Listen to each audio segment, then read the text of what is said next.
Get ready for a true story, so absurd it feels like something out of a horror movie. A man in Venezuela, known by many as the Cannibal of San Cristóbal, shocked an entire nation with a series of grotesque crimes in the 19th. But how does someone reach that point? How does a person become a human flesh predator in broad daylight without anyone stopping him for so long? This is the story of José Dorángel Vargas Gómez, a man born into absolute poverty, raised in isolation, and slowly consumed by insanity. But what makes his case even more disturbing isn't just the cannibalism, it's the ritual, the methods, the coldness, and the fact that he remained free, living among others, even after his first murder. We're talking about someone who developed a refined taste for human flesh, someone who claimed to prefer leg muscles and avoided victims with high cholesterol. A man who didn't just kill, he cooked, seasoned, served. Sometimes he did it in plain sight, offering meat-stuffed empanadas to people who never imagined what they were eating. How could the system ignore such obvious signs?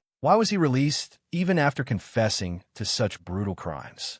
What allowed a man with such a violent history to vanish from the authorities and return to killing? This video is a deep dive into one of the most bizarre and terrifying true crime stories in Latin America. Based on documents, testimonies, and investigations, we will explore how a man with no formal criminal record became one of the most infamous serial killers on the continent, all while the world barely noticed. Put on your headphones, turn off the lights, and take a deep breath, because what you're about to hear is real, and it will haunt you for a long time. José Dorángel Vargas Gómez was born in 1957 in a remote Venezuelan village, surrounded by dense jungle and deprived of almost everything. He was the son of an extremely poor family with indirect ties to guerrilla movements, raised in a reality where political violence and extreme poverty were part of everyday. There was no electricity, no school, no running water. Survival depended on adapting to nature or completely withdrawing from. From an early age,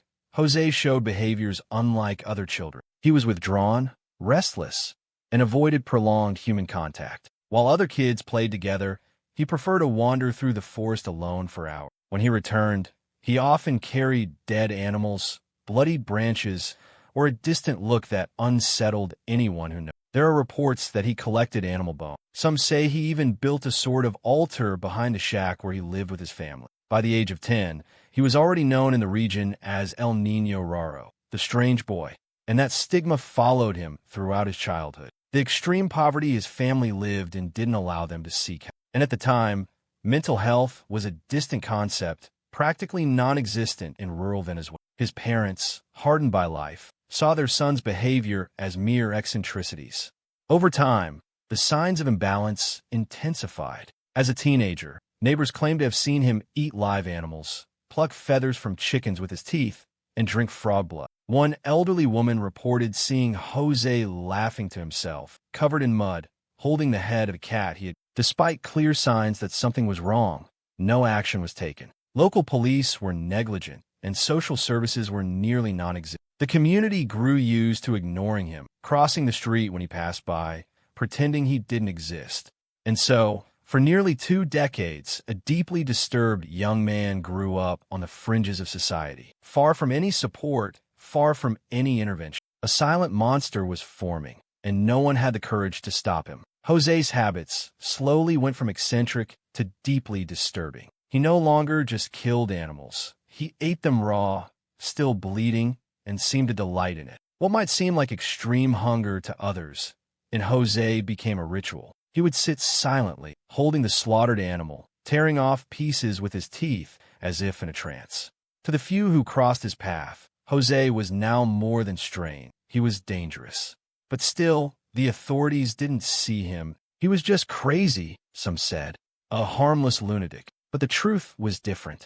Inside José, the line between necessity and fetish had already disappeared. Experts who later analyzed the case suggested that José displayed clear signs of schizophrenia, hallucinations, delusions, paranoid behavior, and a total disconnection from reality. However, he was never officially diagnosed. He was never taken to a hospital, never received psychological. And so, day after day, his mind sank deeper into a private universe where cannibalism was justifiable, even necessary. By the 1980s, now an adult, José began wandering the streets of various cities. He lived as a homeless man in San Cristobal, sharing space with other vagrants, sleeping on sidewalks, under bridges, or in abandoned buildings. He was often seen rummaging through garbage, eating rotten leftovers, or talking to himself. No one knew exactly how he survived, but there were reports that he hunted cats and dogs, and sometimes he offered meat to other homeless people, meat no one could identify. He ate like an animal, with his hands, directly from the source, without cooking. Eventually, he stopped trying to hide it.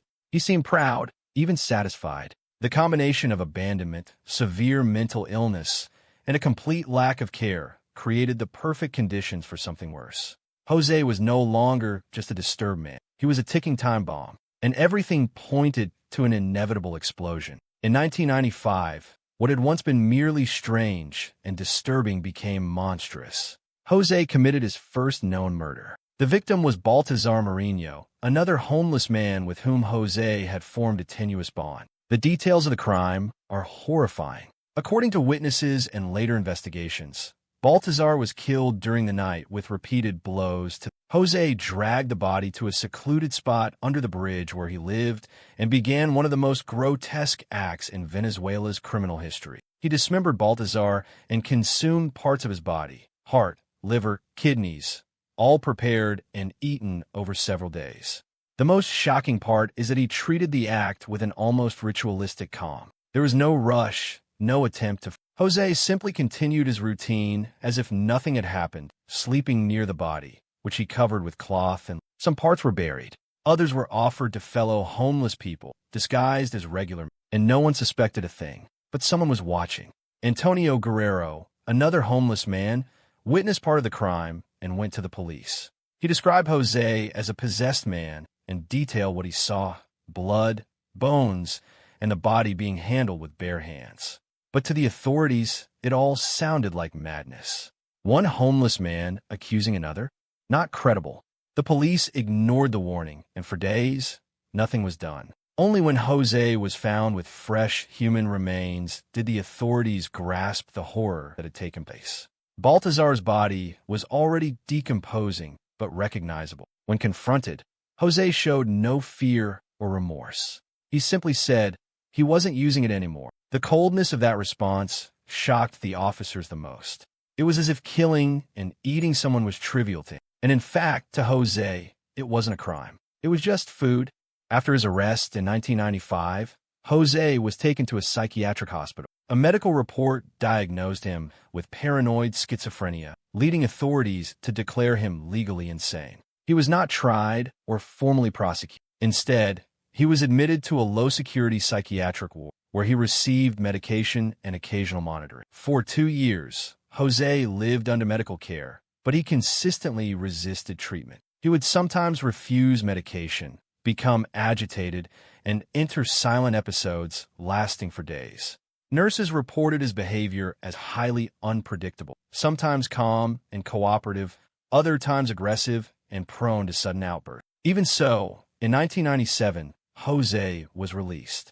The hospital cited lack of resources and available beds. Thus, the cannibal was freed with a medical prescription, but no follow-up, no housing, no support structure. Tragedy was about to repeat itself. He vanished from the authorities' radar for months. He returned to the streets, this time settling under a bridge in the Tiaba neighborhood. And there, as if nothing had changed, he resumed his habits. Only now he was bolder. He began approaching people, gaining the trust of other homeless individuals, even offering food by campfires. Some said José was a good cook. It was during this phase that he crossed paths again with Manuel, a former fellow patient from the psychiatric ward. The two formed a brief friendship, sharing cigarettes, stories, and pieces of moldy bread. But everything ended brutally. José killed Manuel while he slept, and once again, he dismembered the body. This time, however, José went further. He cooked Manuel's flesh and made empanadas, which he offered to other homeless individuals as if they were ordinary treats. Many accepted. Some even praised the flavor. The macabre irony of a cannibal serving human flesh disguised as street food went unnoticed, but it left lasting marks on those who later learned. This episode marked the official return of the horror. authorities began receiving reports of disappearances in the region. People were vanishing without a trace. Young men, adults, workers. And all the signs pointed to one place, the Torbs River and the Tiaba Bridge. And who lived there? José. The local media began publishing sensationalist articles, dubbing José the bridge cannibal and even the macabre gourmet. The headlines sold papers, but they also helped pressure the government into launching a deeper investigation. Forensic teams were sent to excavate the area around the Torbs River. What they found there shocked even the most seasoned officers. Fragments of bones, split skulls, makeshift cooking tools stained with dried blood, and even jars containing preserved organs and acidic substance. In one of the improvised shelters where José had lived, there was a rudimentary kitchen setup, dirty pans, scraps of still fresh meat, and even an old blood-stained diary. The diary, though difficult to read, contained scribbles, disjointed phrases. Some pages listed names, others merely types of meat with comments like too tough or better grilled. Forensic experts confirmed that several notes matched the dates of reported disappearances. Psychologists brought in to analyze the case classified José as a predator with partial awareness of his actions, yet morally disconnected. In other words, he knew what he was doing, but didn't recognize it as his moral universe was his own. Killing was simply a means to a culinary end, a horrifying logic he followed to the letter. Meanwhile, the local community lived in a mixture of fear and shame. Many wondered how such a dangerous man had lived among them for so long. Some privately confessed that they had eaten meat served by José, believing it to be beef or pork donated by some charity. The trauma ran deep. With all of this mounting, the police knew they had to act. The case had become national. But what they would find when they confronted José, and what he would later confess, surpassed all expectation. National media turned the case into a spectacle. TV programs, tabloids, and popular radio stations competed to uncover the most gruesome details about the monster of San Cristóbal. Reporters camped outside the psychiatric hospital. They interviewed former cellmates, nurses, local residents. Everyone wanted to understand how someone like him had remained free for so long. Under pressure, the government launched a separate investigation into José's release in 1997, trying to identify those responsible for letting him. But, as usual, no one was punished. The case was shelved over time. Meanwhile, at the psychiatric hospital where he was once again confined, José seemed unaware of the national uproar. He continued to experience occasional outbursts, but followed a light routine, performed simple tasks, and took his prescribed medication, though not always under supervision. He showed no remorse, nor did he seem to understand the gravity of his actions. When asked about it, he simply repeated, "They were there. I was hungry." The figure of José Dorángel Vargas became a contradictory symbol. To some, a cruel murderer who deserved punishment like any other criminal. To others, an extreme example of the institutional failure of a country that neglects its most vulnerable citizens. And so, confined, sedated, and isolated, José slowly disappeared from the headline. But for the families of his victims, the horror never ended. To this day, many still don't know what truly happened to their loved ones. And the judicial system, silent, has never delivered true justice. The public outcry was so intense that human rights activists demanded an independent investigation. NGOs denounced the squalid conditions of prisons and warned of mentally ill inmates being neglected or housed alongside violent criminals. José's name became synonymous with institutional failure. Conspiracy theories also emerged. Some believe that José was being used by crime bosses inside the prison as a kind of psychological weapon, a symbol of what would happen to those who disobeyed. Others claimed that the guards knew everything and allowed it to happen to maintain control through fear. The case was even debated in state assemblies, but as so often before, nothing changed. The prison system continued as it was, and José remained where he had always been, in the limbo between insanity, criminality, and absolute. Meanwhile, the public reacted with a mix of fascination and horror. Documentaries, YouTube videos, and podcasts began revisiting the case. Stories about José crossed borders and became known even outside Venezuela, portraying not just a man, but an entire nation in institutional collapse. And in the midst of all this, Jose continued his routine, silent, medicated, invisible to the outside world. A grim symbol of what happens when abandonment turns into tragedy. Again, institution staff say he still obsessively draws what appear to be maps or imaginary scenes. Some pages feature human silhouettes with illegible notes. Other sketches depict dishes, utensils, and even carefully drawn skeletons. They don't follow any clear logic, but doctors interpret them as symbolic manifestations of his chronic obsession.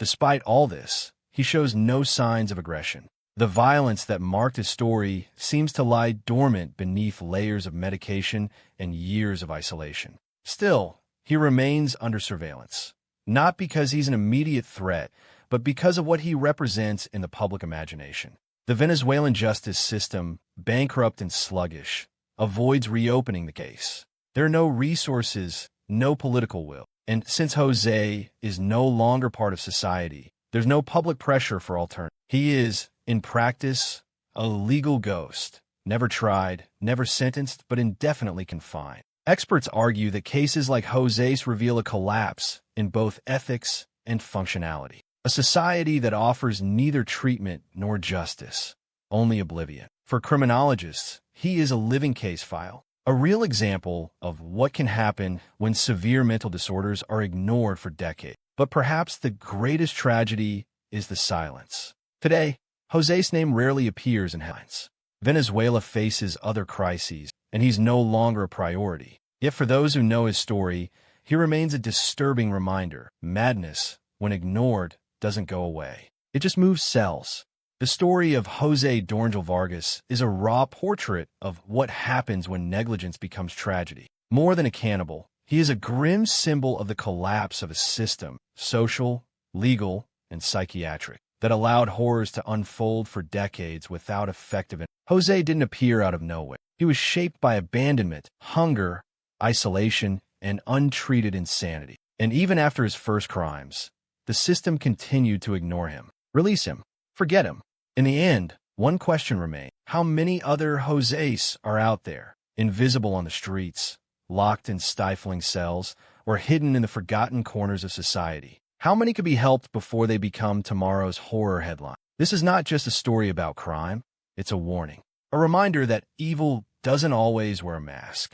Sometimes it wears rags, walks barefoot, and lives under bridges, waiting for someone to finally take it seriously. José's case crosses the boundaries of crime and touches on something even more uncomfortable: human neglect. Behind the explicit horror lies a silent story of abandonment, of an absent state, of a society that chose to ignore increasingly obvious signs that something terrible was taking shape. José is not just the product of a twisted mind. He is the result of decades of institutional omission. Studying his trajectory, it's impossible not to see the many missed opportunities for intervention. From childhood, when he already showed signs of disorder. In adolescence, when he began killing animals. During his first street outbursts, his first warnings. But no one acted. And when they did, it was already too late. This raises a fundamental question. How many others are in similar situations today? How many people, diagnosable, treatable, are invisible, stockpiling pain,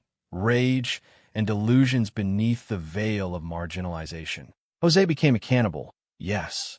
But how many others become emotional murderers, abusers, suicides, or chronic victims of a system that refuses to see them? Society tends to label monster, psychopath, freak, and maybe he's all of those things. But he is also a mirror, a cruel reminder that the problems we ignore don't vanish. They grow. They become crises, tragedies, headlines. José's story also forces us to reflect on justice. He was never tried, never got to defend himself, nor was he convicted. He's imprisoned indefinitely, not for his crimes, but for his insanity. And that raises another dilemma. How do we handle those who commit horrors but lack full awareness of their actions? What is justice? After all, when mental illness enters the picture, then there's the collective impact, the community that stayed silent, the homeless who unknowingly ate human flesh, the police who ignored the warnings.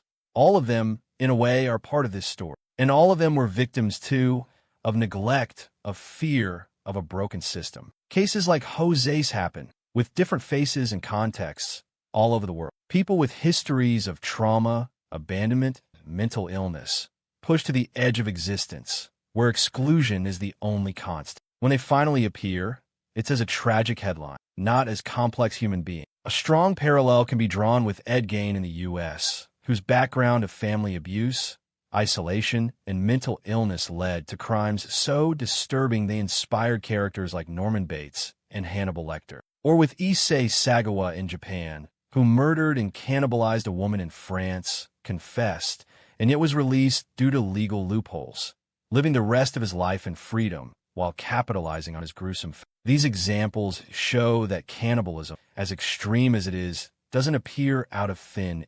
There's always a context, a history, a gradual breakdown that was ignored for far too long. And each of these individuals had one thing in common. They asked for help before, but no one listened. Perhaps the system's greatest cruelty is not in punishment or impunity, but in forgetting, in the idea that some people don't even deserve the effort to. But understanding doesn't mean justifying. It means learning and preventing, because if we ignore the roots, the fruit will keep falling, rotten, into the streets, the prisons, the headline. And that doesn't apply only to monsters. It applies to the man quietly suffering untreated psychotic episodes, to the woman who's been abused and never supported, to the marginalized youth who grows up without affection or structure. When society fails to look, to listen, and to care, it becomes complicit in the chaos it later pretends to. José'S case challenges us to stare into a social abyss.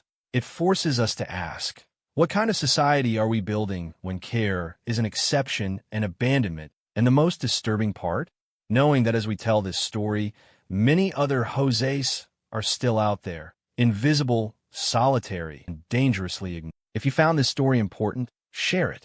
And if you want more true stories like this, subscribe to the channel and turn on notifications. Others just thought he was weird.